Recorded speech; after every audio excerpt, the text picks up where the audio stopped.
Hello అండి. నమస్తే. అందరూ ఎలా ఉన్నారు? బాగున్నారా? మేము బాగున్నామండి. ఈరోజు ఏకాదశి పూజా ఇది వీడియో అండి.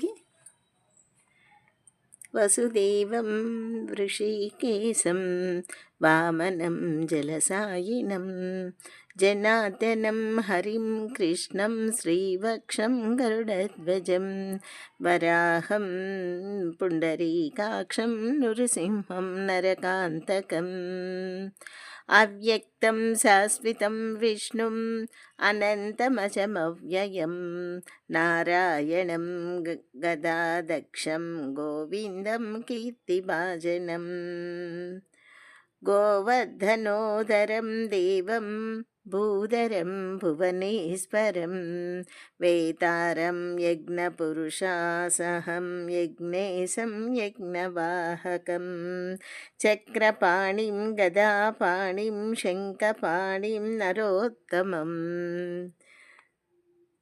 వైకుంఠం దుష్టదమనం భూగర్భం పీతవాసనం త్రివిక్రమం త్రికాలాగ్నం త్రిమూర్తిం నందికేశ్వరీం రామం రామం హయగ్రీవం భీమం రౌద్రం భవోద్భవం శ్రీపతి శ్రీధరం శ్రీశం మంగళం మంగళనాయకం దామోదరం దయోపేతం కేశనం కేశిసుదనం వరణ్యం వరదం విష్ణుం ఆనందవసుదేవజం హిరణ్యరేతానాం దీప్తం పురాణం పురుషోత్తమం సకలం నిష్కళం శుద్ధం నిర్గుణం గుణాశాశ్వితం హరిణ్యతను సంకాశం సూర్యాయుత సమప్రభం మేఘశ్యామం చతుర్బాహం కుశలం కమలేక్షణం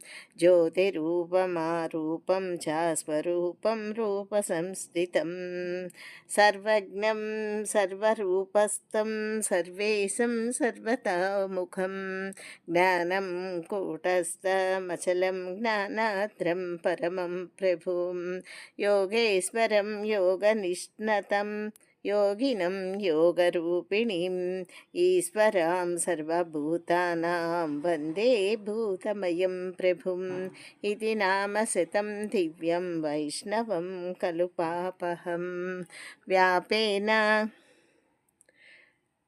కదీతం పూర్వం సర్వపాపప్రణాశనం యః పఠేత్ ప్రాతర్ధృతయా సభేదై వైష్ణవో నరః.